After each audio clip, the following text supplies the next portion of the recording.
At the Servicio Regional de Tijuana, a medium-security correctional facility located 15 kilometers from the United States border, inmate Marcus Raymond Hayes occupied cell block D7. The American national, 32 years old at the time, had been serving a 12-year sentence since October 2016 for aggravated assault and narcotics trafficking. His conviction stemmed from an incident at a Zona Norte nightclub where he severely injured two men during a dispute over territorial drug sales. Mexican authorities had classified him as a non-violent institutional resident despite the nature of his original offense. Hayes came from Tucson, Arizona, where he had worked sporadically in construction before drifting into cross-border smuggling operations. His criminal record in the United States included minor theft and possession charges, but nothing approaching the severity of the Tijuana incident. Prison staff described him as reserved, occasionally hostile toward other inmates, but generally compliant with facility regulations. He attended mandatory Spanish language classes and worked intermittently in the prison carpentry shop, producing furniture that was sold to offset operational costs. The Mexican correctional system, particularly in border facilities, struggled with overcrowding and limited rehabilitation resources. Servicio Regional housed approximately 1,800 inmates in a space designed for 1,200. Violence occurred regularly, controlled largely by internal hierarchies among Mexican cartels and transnational gangs. Foreign nationals like Hayes typically remained isolated, avoiding allegiance to any particular faction. His survival strategy involved maintaining distance, speaking minimally, and demonstrating no weakness. In late 2021, the Baja California Department of Corrections piloted a correspondence initiative designed to reduce recidivism through social reintegration. The program connected inmates with civilian volunteers who agreed to exchange written letters under supervised conditions. Participants underwent background screening, psychological evaluation, and training on appropriate communication boundaries. The stated objective was to provide emotional support and perspective from individuals outside the criminal justice system.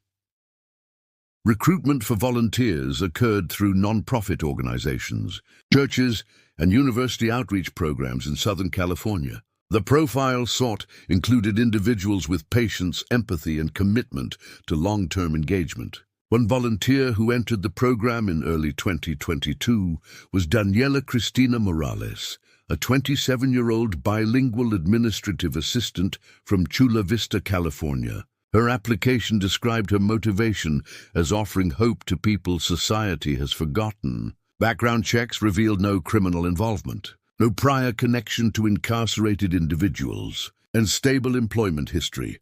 Morales had grown up in National City, the daughter of Mexican immigrants who crossed legally in the early 90s. She completed community college with a focus on social work, but never pursued a degree. Friends and co-workers described her as introverted, compassionate, and occasionally lonely. She participated in community volunteering through local Catholic parishes and had previously worked with immigrant advocacy groups assisting families separated by deportation. The correspondence program represented an extension of that commitment. Assignments between inmates and volunteers occurred randomly, through an administrative lottery system designed to prevent manipulation or preferential selection. Hayes received notification in March 2022 that he had been matched with a correspondent identified only by first name and general location. Privacy protocols prohibited disclosure of full addresses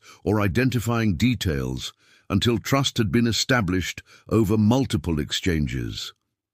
The first letter arrived on March 19th. It was brief, cautiously optimistic, and written in careful English with occasional Spanish phrases. Morales introduced herself without providing excessive personal detail.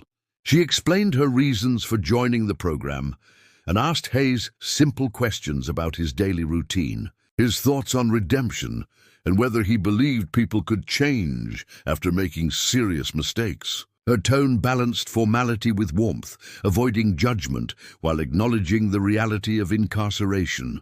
Hayes responded 3 weeks later. His reply was shorter, defensive in places, but ultimately receptive. He described the monotony of prison life, the constant noise, the lack of privacy, and the persistent sense of time moving without purpose. He admitted that he had made terrible choices and acknowledged the harm caused by his actions. The letter concluded with a question: "Why would someone like you waste time writing to someone like me?" Morales answered within days. Her response directly addressed his skepticism. She wrote that everyone deserves connection, that isolation damages the soul, and that her faith taught her the value of reaching across divides. She shared a story from her own life about forgiving a family member who had hurt her deeply. The narrative was personal but measured, designed to demonstrate vulnerability without oversharing. She ended the letter by saying she believed correspondence was not a waste if it reminded him that he still mattered to someone. This exchange established the foundation. Over the following months, the frequency increased. Letters arrived weekly, sometimes more often. Hayes began opening up about his childhood in Arizona, his father's abandonment, his mother's struggles with addiction, and the choices that led him into the drug trade. He expressed regret in abstract terms, rarely confronting the specific violence of his crime, but acknowledging a generalized sense of loss and failure.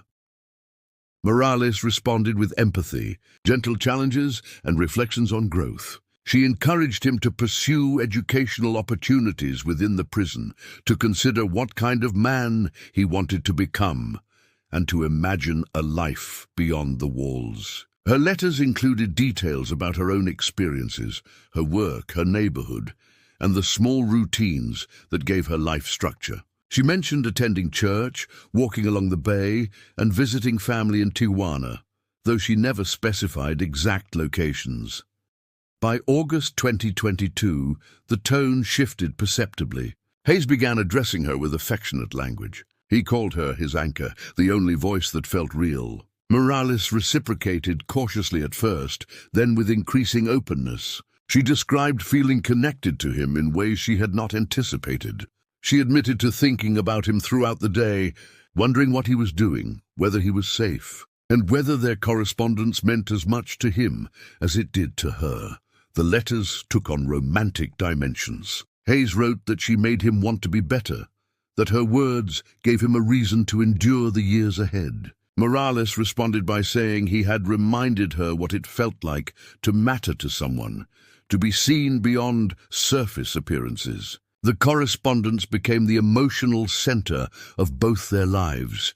Prison mail logs documented the volume. Between August and December 2022, Hayes received 31 letters from Morales and sent 29 in return. Each exchange passed through correctional review, a standard procedure ensuring compliance with prohibited content regulations. No violations were noted.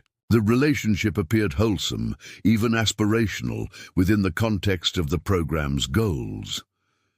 In January 2023, Morales submitted a formal request to visit Hayes at the facility. Mexican correctional regulations permitted visitation between inmates and approved correspondence after a minimum 6-month communication period and completion of additional screening.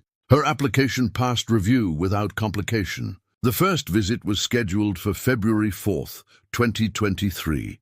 The meeting occurred in a supervised visitation area, a large room divided by partitions with correctional officers stationed at intervals. Morales arrived wearing simple clothing, carrying only identification and a small notebook. Observers reported that the interaction appeared nervous but positive. Hayes spoke more than usual, gesturing occasionally, smiling in ways staff had not previously witnessed. The visit lasted 50 minutes, the maximum duration allowed for initial meetings. Subsequent visits occurred monthly. By April, the two were speaking openly about long-term plans. Hayes had approximately 6 years remaining on his sentence, with potential for early release contingent on behavior. Morales began researching re-entry programs, housing assistance, and employment opportunities for formerly incarcerated individuals. She spoke to Hayes about waiting for him, about building something real when he was free. In early June 2023, Morales informed Hayes during a visit that she wanted to marry him. The declaration surprised correctional staff monitoring the conversation, though such arrangements were not unprecedented. Mexican law permitted marriage between incarcerated individuals and civilians under specific conditions, including approval from prison administration, legal documentation, and mandatory counseling. Morales initiated the process immediately. The bureaucratic requirements took months. Both parties underwent interviews with social workers, psychological evaluations, and legal consultations. Hayes expressed concern that the marriage might complicate her life, but Morales insisted. She told him during one visit that love meant commitment regardless of circumstances. Her exact words recorded in visitor logs were, "You are my choice. I see who you really are." The wedding ceremony took place on October 7, 2023, inside a small chapel within the prison complex. The event was officiated by a local magistrate authorized to conduct civil marriages. Morales wore a modest white dress purchased from a second-hand store in Chula Vista. Hayes wore a pressed prison uniform, the best available option under facility regulations. 2 correctional officers served as witnesses. Photographs were taken and filed with the marriage certificate. Staff observations noted Hayes appeared overwhelmed with emotion. He cried during the vows, a display that surprised officers familiar with his typically stoic demeanor. After the ceremony, he told the attending chaplain, "She saved my life. I was drowning and she pulled me out." Following the marriage, Morales continued regular visits, now identified legally as Hayes's spouse. Her letters adopted a different tone, more intimate, more focused on shared future planning. She addressed him as "my husband" and signed her letters as "your wife." She described their relationship as proof that people could find real connection despite impossible barriers. Unknown to Hayes and undisclosed in any official documentation, Morales had transitioned several years prior to joining the correspondence program. She had undergone hormone therapy and legally changed her name and gender marker. Her identification documents reflected her affirmed gender identity. The medical transition had not included genital reconstruction surgery, a detail she had never shared with anyone outside her immediate family and medical providers. At no point during the correspondence, visitation, or marriage process did anyone within the correctional system become aware of this aspect of her history. The marriage paperwork listed her legal name and gender as female. No physical examination was required. Mexican civil law recognized her identity as documented. In November 2023, Morales submitted an application for a conjugal visit, a privilege extended to married inmates with clean disciplinary records. Mexican correctional facilities generally permitted such visits as part of broader family reintegration policies. The request entered the review queue, pending approval from the warden and scheduling coordination. The application process required several weeks. During this period, Morales visited Hayes twice under standard conditions. Staff noted she appeared anxious during both visits, frequently pausing mid-conversation and appearing distracted. Hayes asked her directly during the second visit if something was wrong. "According to witness accounts," she replied, "there is something I need to tell you. But not here. Not like this." The conjugal visit was approved and scheduled for December 16, 2023. The facility provided a small private room equipped with basic furnishings and minimal surveillance. Visual monitoring occurred at intervals, but audio recording was prohibited under privacy regulations governing marital visits. Morales arrived at the facility that morning carrying a single envelope. She appeared pale and unusually quiet during security screening. Officers noted her hands trembled slightly as she presented identification. When asked if she was feeling well, she responded affirmatively but avoided eye contact. The visit began at 10:15 in the morning. For the first hour, nothing unusual was reported. Staff conducting periodic visual checks noted both individuals seated on the bed, engaged in conversation. At approximately 11:30, raised voices were heard from the corridor outside the room. When officers entered, they found Morales on the floor, bleeding from her nose and mouth. Hayes stood against the far wall, shouting incoherently. Immediate medical response was activated. Morales sustained facial fractures, bruising across her torso, and defensive wounds on her forearms. She lost consciousness briefly, but regained awareness during transport to the prison infirmary. Hayes was restrained and removed to administrative segregation. He refused to speak to responding officers, repeating only one phrase: "She lied. She lied to me." The envelope Morales had brought contained an unfinished letter. The visible portion, recovered by investigators, began, "Before we are together, you need to know the truth about my body." The assault on December 16th triggered an immediate institutional response. Cerezo regional administrators initiated a formal investigation protocol in coordination with the Baja California State Corrections Oversight Division. Warden Rafael Ortega suspended all conjugal visitation privileges facility-wide pending review and ordered Hayes transferred to maximum security isolation. Medical staff transported Daniela Morales to Hospital General de Tijuana, where she underwent emergency treatment for facial trauma, receiving 12 stitches above her left eye and treatment for 3 fractured ribs. Investigators interviewed Hayes on December 18th under administrative detention procedures. His appointed legal counsel, a public defender from the Tijuana Bar Association, advised limited cooperation. During the 90-minute session, Hayes provided a fragmented account. He stated that Morales had revealed something deeply disturbing during their private conversation, something that made him question everything about their relationship. When pressed for specifics, he became agitated and refused elaboration. His exact words, documented in the official transcript, were, "She is not what she said she was. Everything was fake."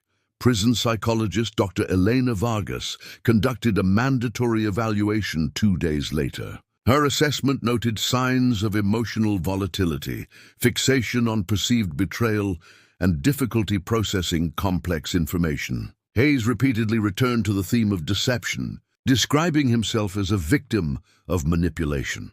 Dr. Vargas concluded that while he demonstrated anger and obsessive thinking, he showed no evidence of acute psychosis or detachment from reality. Her recommendation advised continued segregation with weekly psychological monitoring. Morales remained hospitalized for 4 days before discharge. Victim services representatives from the Baja California Attorney General's office met with her on December 21st to discuss legal options. She provided a written statement confirming that Hayes had attacked her after she disclosed personal information about her medical history and gender identity. She described the violence as sudden and overwhelming, stating he began striking her immediately after she explained that she had transitioned years earlier and had not undergone complete surgical reconstruction. Despite the severity of the assault, Morales declined to pursue additional criminal charges beyond the institutional violation already filed by prison authorities. Her reasoning, documented in the Victim Services Report, centered on wanting closure rather than prolonged legal engagement. She told the caseworker, "I just want this to end. I do not want to see him again or think about him again." The decision surprised investigators, but they could not compel her participation in criminal proceedings without her cooperation.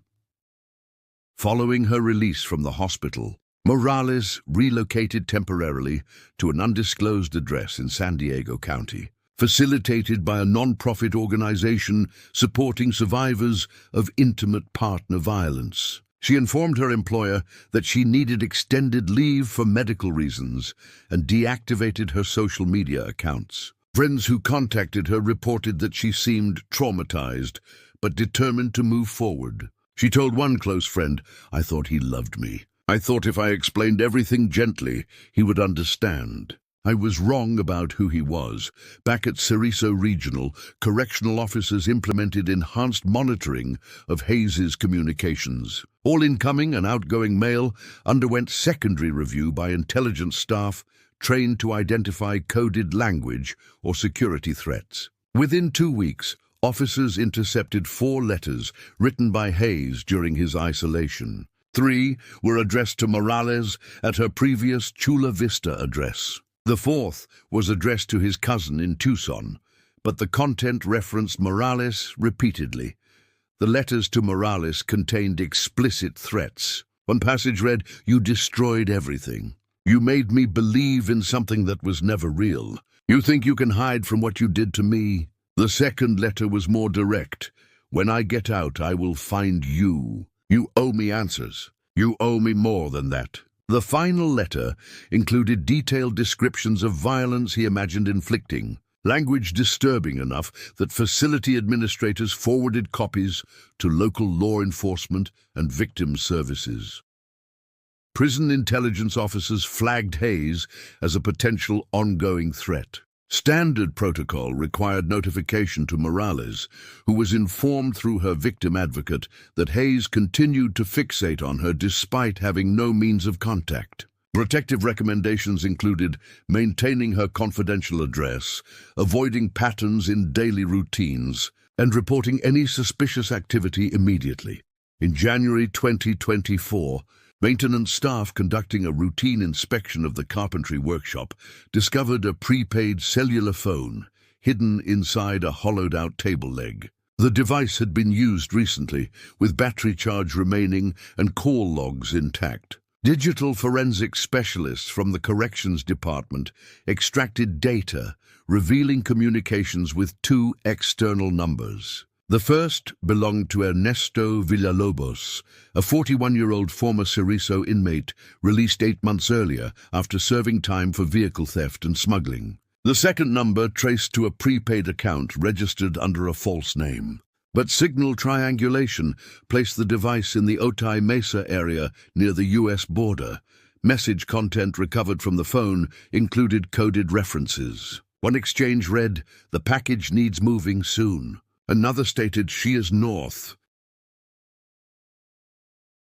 Easy to reach. Investigators cross-referenced the timing of these messages with Hayes's work schedule in the carpentry shop, confirming he had unsupervised access during evening shifts when officer presence was minimal. Testimony from other inmates later revealed that Hayes had paid a corrupt guard to facilitate the phone's entry. Though the guard was never positively identified, Warden Ortega ordered immediate security upgrades, including random cell searches, restricted movement for high-risk inmates, and installation of signal jamming equipment in workshops. However, the measures came weeks after Hayes had already established external coordination. Intelligence assessments concluded he was planning something beyond simple communication, though the exact objective remained unclear.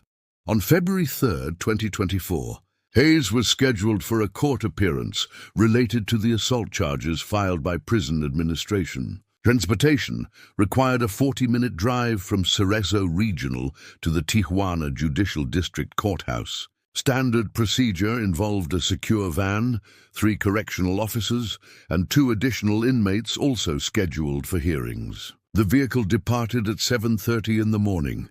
Approximately 20 minutes into the journey, while traveling along the Tijuana-Ensenada highway, the van experienced sudden mechanical failure. The driver reported complete loss of braking function as the vehicle descended a moderate grade. He managed to steer onto the shoulder and bring the van to a stop, using the emergency brake and engine resistance. Officers exited to inspect the issue, discovering that brake fluid lines had been severed, causing total hydraulic failure.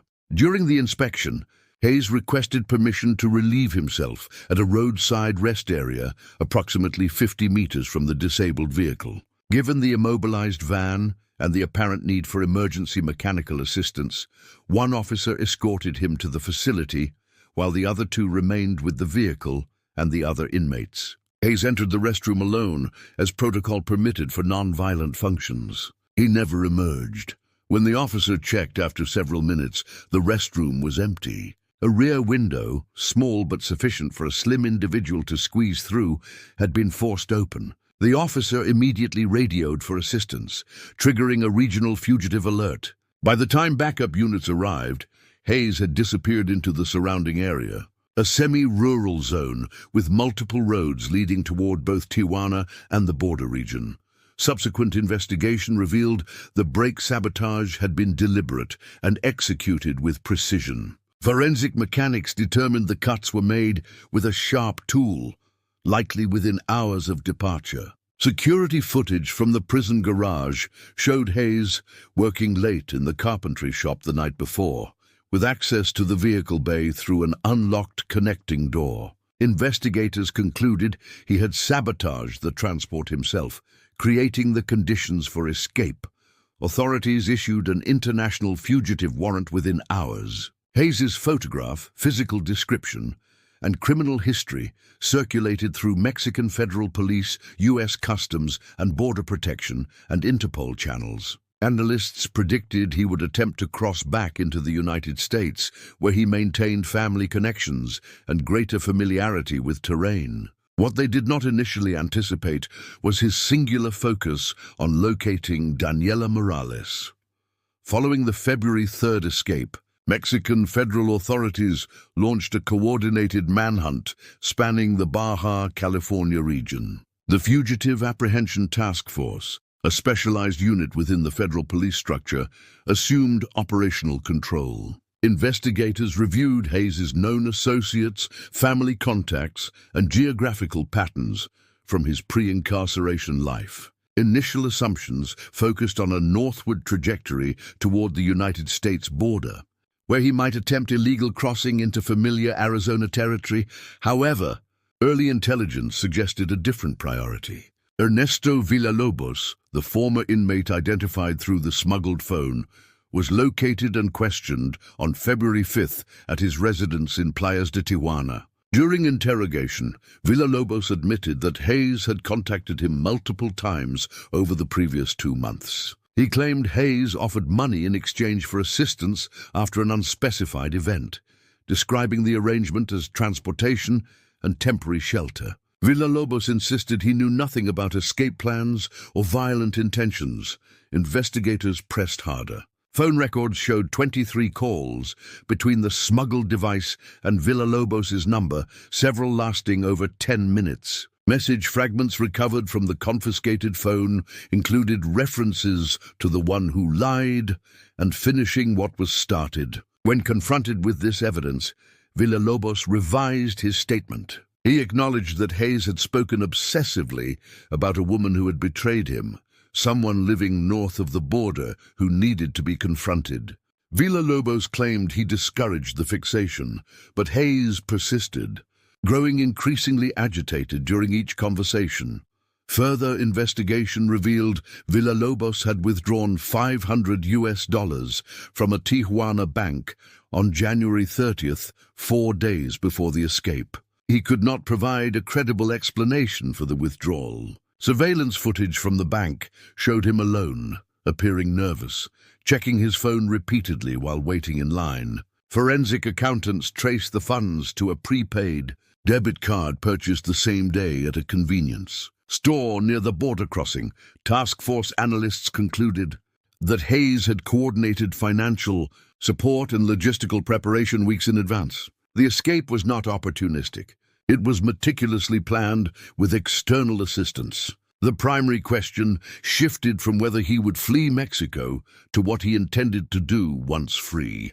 On February 7th, a bus station attendant in Rosarito reported a man matching Hayes's description, purchasing a ticket to Tijuana using cash. Surveillance footage confirmed the sighting. Hayes appeared in a gray hooded sweatshirt, jeans, and worn sneakers, carrying a small backpack. He boarded the bus at 11:40 a.m. and arrived in central Tijuana approximately 50 minutes later.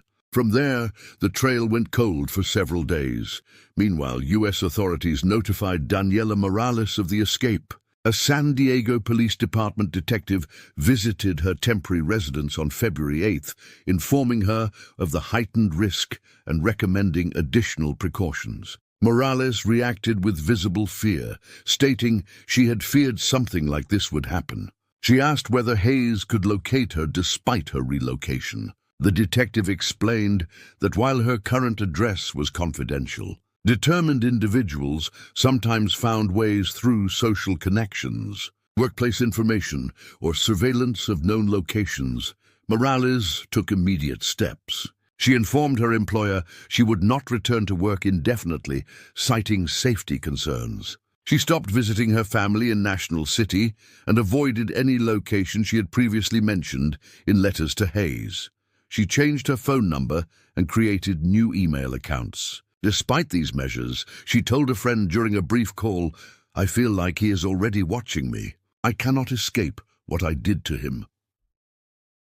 On February 10th, border surveillance cameras captured Hayes crossing into the United States through a pedestrian port of entry at San Isidro. He used fraudulent documentation, a California identification card bearing his photograph, but a different name, likely provided by Villalobos or another associate. The crossing occurred during peak afternoon traffic, when inspection scrutiny was minimal. Facial recognition systems flagged the image 3 hours later. But by then, Hayes had vanished into the sprawl of southern San Diego County U.S. Marshals joined the pursuit, coordinating with local law enforcement agencies across the region. Hayes's family in Tucson was monitored, but he made no contact. Investigators theorized he was relying on prearranged support or moving alone to avoid detection. The focus intensified on protecting Morales, whose location remained the likely target.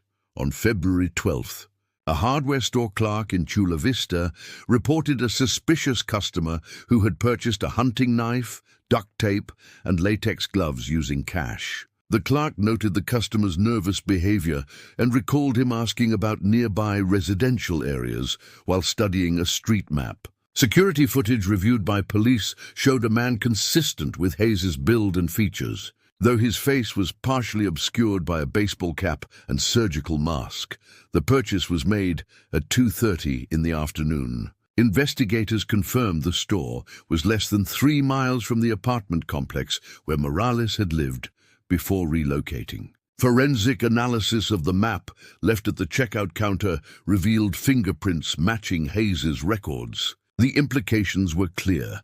He was actively searching for her, armed and operating within close proximity. Law enforcement escalated protective measures. Plainclothes officers began monitoring Morales' current residence, a modest apartment in a quiet San Diego neighborhood. She was advised to remain indoors, except for essential travel, and to notify police immediately if she observed anything unusual. Morales expressed frustration, telling her victim advocate, "I thought leaving him behind meant I could move on. Now I am trapped again, just in a different way." On February 14th, the investigation took a critical turn. A postal worker reported finding discarded mail near a public trash receptacle in the Otay Mesa area. Among the items was an envelope addressed to Daniela Morales at her old Chula Vista address, marked as undeliverable and returned to sender. The envelope had been torn open. Inside was a handwritten note that read, "I know you moved. I know where you work. You cannot hide truth."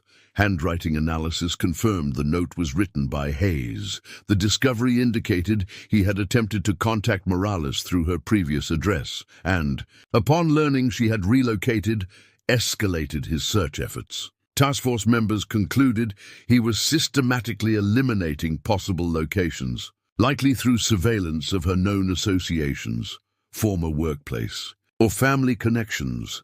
Investigators reviewed Morales' background, attempting to identify vulnerabilities. They discovered she had maintained sporadic contact with a cousin in National City, despite advice to cease all predictable interactions. Phone records showed 2 brief calls in early February. When questioned, the cousin admitted Morales had mentioned feeling isolated and scared, expressing a desire to visit family but fearing exposure. That information, however minor, represented a potential breach. If Hayes had any means of monitoring communications or observing family residences, the cousin's location could lead him directly to Morales. Detectives increased surveillance and warned all family members to report any suspicious activity immediately. By mid-February, the situation had reached critical urgency. Hayes remained at large, armed and demonstrably focused on locating Morales. Every passing day increased the likelihood of confrontation. Authorities intensified patrols, distributed updated alerts, and coordinated with community organizations. Yet despite these efforts, Hayes continued to evade capture, moving through the shadows of a region he knew well, driven by an obsession that refused to diminish.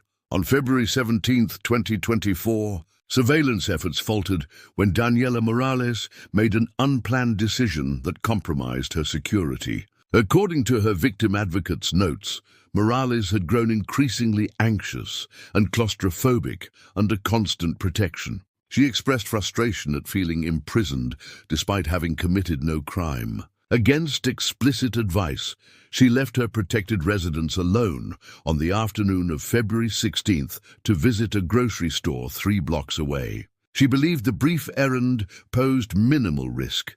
Security footage from the store captured her arrival at 4:12 p.m. She appeared tense, frequently glancing over her shoulder while shopping. She purchased basic supplies and departed 18 minutes later. What she did not notice was a figure in a dark jacket observing from across the street, partially obscured by a parked delivery truck. Investigators later determined that Hayes had been conducting systematic surveillance of multiple locations connected to Morales. He had monitored her family's residences, her former workplace, and nearby commercial areas where she might reasonably appear. Patience and persistence had yielded results. Once he confirmed her presence at the grocery store, he followed her back to the apartment complex, maintaining sufficient distance to avoid detection. That evening, plainclothes officers assigned to monitor Morales' building noted nothing unusual during their shift rotation. Hayes remained hidden, likely positioned in a location providing visual access without exposing himself. Phone records later revealed he made a single outgoing call at 9:47 p.m. to an unidentified number that rang twice before disconnecting. Investigators theorized this was a final confirmation signal, though the recipient was never identified. At approximately 2:30 a.m. on February 17th, Hayes approached the apartment complex. Surveillance cameras at the main entrance recorded a figure in dark clothing, face obscured by a hood, moving along the perimeter toward a side access gate typically used by maintenance staff. The gate's electronic lock had malfunctioned 2 days earlier, a detail Hayes may have discovered through observation. He entered the property without triggering alarms. Morales lived on the second floor in Unit 214. Building security was minimal, consisting of locked exterior doors and intermittent camera coverage in hallways. Hayes reached her floor undetected. At approximately 2:51 a.m., motion sensors in the second-floor corridor registered activity near her unit. 3 minutes later, the sensors recorded sudden, rapid movement consistent with a struggle. A neighbor in Unit 212 later reported hearing muffled shouting and impact. Sounds around 3 a.m., but assumed it was a television or domestic argument, and did not investigate. Another resident walking a dog in the parking lot noticed the side gate standing open, but did not report it until the following afternoon. At 8:43 a.m., Morales' victim advocate attempted to contact her for a scheduled check-in call. The phone rang unanswered. After multiple attempts, the advocate notified San Diego police, requesting a welfare check. 2 patrol officers arrived at the apartment complex at 9:37 a.m. The front door to Unit 214 was closed but unlocked. Unusual given Morales' heightened security awareness, officers entered and immediately observed signs of violence. Furniture was overturned, broken glass littered the floor, and blood smears marked the walls near the entrance. In the bedroom, they found Daniela Morales deceased, lying partially on the bed with visible trauma to her face and neck. Paramedics arrived within minutes, but confirmed death at the scene. The San Diego County medical examiner later determined that Morales had sustained blunt force trauma to the head, manual strangulation, and 7 stab wounds to the chest and abdomen. Defensive injuries on her hands indicated she had fought back. Time of death was estimated between 3 and 4 a.m., consistent with the motion sensor activity and neighbor reports. Forensic investigators documented the scene meticulously. The murder weapon, a hunting knife matching the description of the item purchased in Chula Vista, was recovered from beneath the bed. Blood analysis confirmed it belonged to Morales. Fingerprints on the handle matched Marcus Hayes. Additional prints were lifted from the bedroom doorframe. Bathroom sink and kitchen counter all confirmed as Hayes's. On the nightstand lay several letters, including one torn envelope addressed from Hayes during his imprisonment. Another letter, unfinished and written in Morales's handwriting, began, "I thought you would understand if I explained everything. I never meant to hurt you." Investigators interpreted this as evidence. She had been attempting reconciliation or closure despite the violence she had already endured. A cell phone found on the floor contained a voicemail left at 11:52 p.m. on February 16th. The message, spoken in a low, controlled voice later confirmed as Hayes stated, "You took everything from me. You made me love something that was not real. Tomorrow, you will understand what that feels like." Witness statements supported the timeline. A gas station attendant from Chula Vista identified Hayes from photographs, recalling he had purchased bottled water and asked for directions to a specific street in San Diego on the evening of February 16th. Another witness, a night shift security guard at a nearby office building, reported seeing a man matching Hayes's description walking purposefully toward the apartment complex around 2:15 a.m. The investigation concluded that Hayes had planned the murder carefully, waiting for an opportunity when Morales was vulnerable and surveillance was reduced. The attack was deliberate, prolonged, and executed with clear intent. There was no evidence of robbery, sexual assault, or any motive beyond targeted retribution. Authorities issued an immediate felony warrant charging Hayes with first-degree murder, escape, and multiple related offenses. His photograph and details circulated through every law enforcement database. The manhunt intensified, now focused not on prevention, but on apprehension for an already completed crime. Following the discovery of Daniela Morales's body on February 17th, the San Diego Police Homicide Unit assumed primary investigative authority, while coordinating with U.S. Marshals and Mexican Federal Police. The case transitioned from fugitive apprehension to active murder investigation, with resources expanding accordingly. Detective Luis Campos, a 20-year veteran specializing in violent crimes, led the task force assembled specifically for Hayes's capture. Forensic teams processed the crime scene throughout the day, collecting biological evidence, trace materials, and digital records. Hayes had made no apparent effort to conceal his identity or obscure evidence, suggesting either confidence in evading capture or indifference to consequences. Blood spatter analysis indicated the attack began in the living area before moving to the bedroom, where the fatal injuries occurred.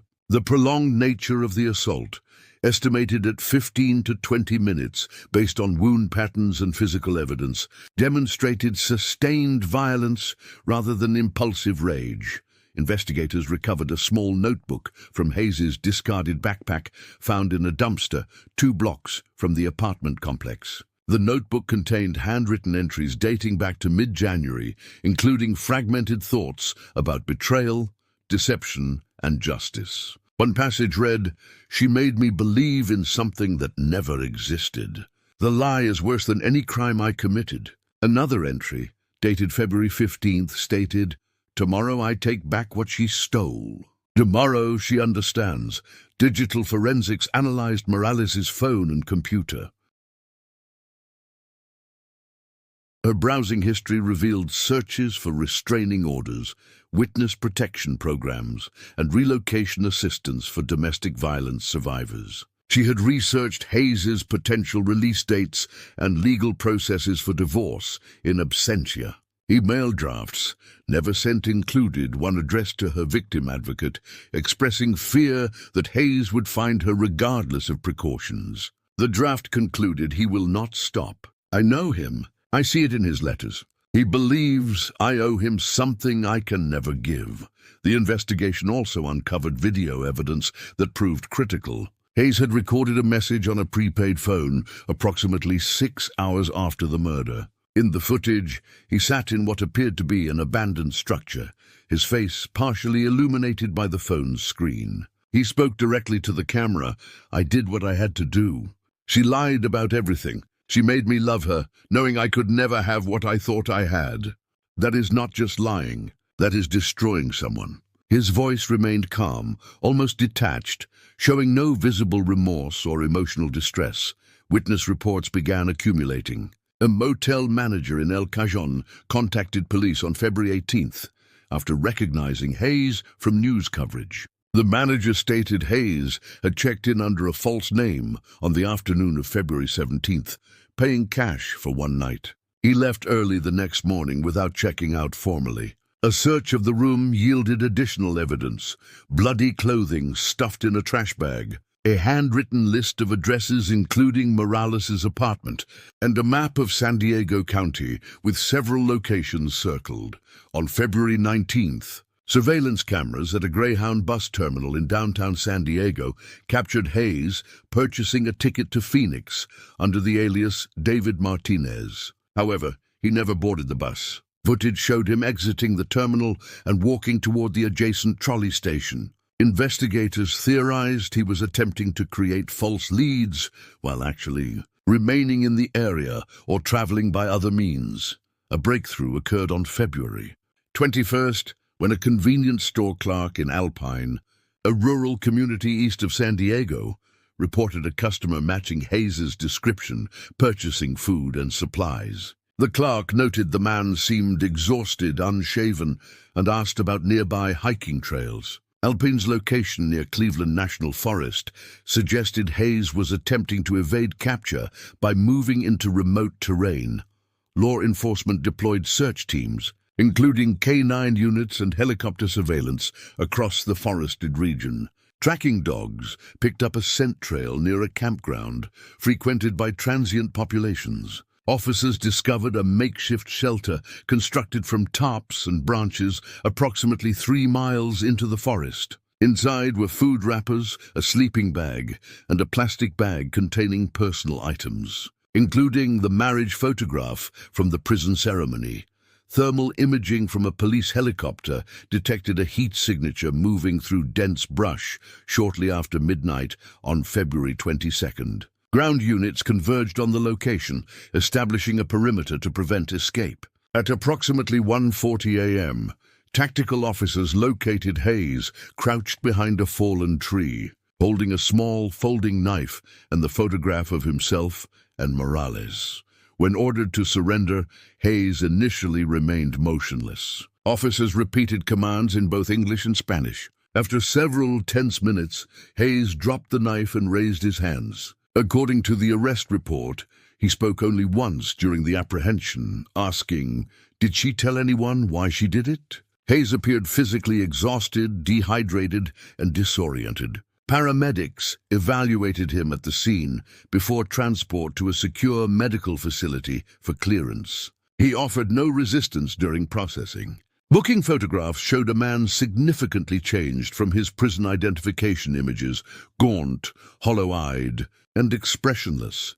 The capture concluded an 18-day manhunt spanning 2 countries and multiple jurisdictions. Evidence collected during the pursuit, combined with forensic analysis from the crime scene, formed an overwhelming case linking Hayes directly to Morales' murder. Investigators prepared for formal charges, anticipating a complex legal process given the international elements and the underlying circumstances that had precipitated the violence. Marcus Raymond Hayes was formally charged on February 23, 2024 with first-degree murder, escape from custody, unlawful flight to avoid prosecution, and multiple related offenses. He was transferred to the San Diego Central Jail under maximum security protocols, held without bail, pending trial. His arraignment occurred 3 days later before Judge Patricia Thornton of the San Diego County Superior Court.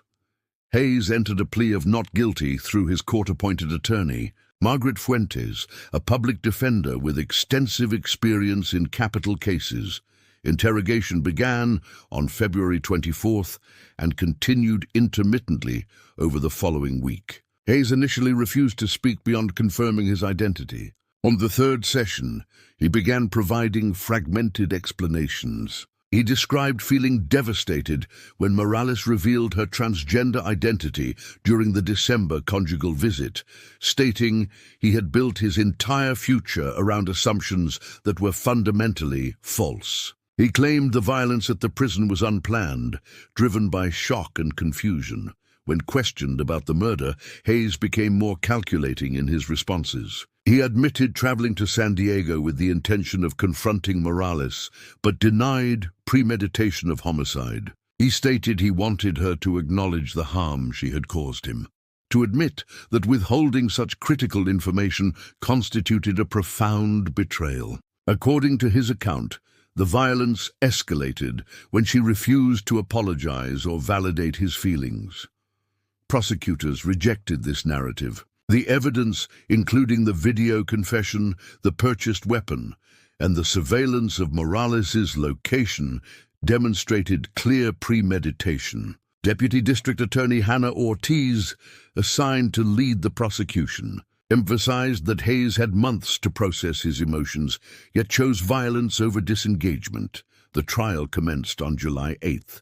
2024. Media coverage was extensive, focusing on the intersection of transgender identity, prison relationships, and domestic violence. Advocacy groups monitored the proceedings closely, concerned that the defense might employ transphobic arguments to mitigate responsibility.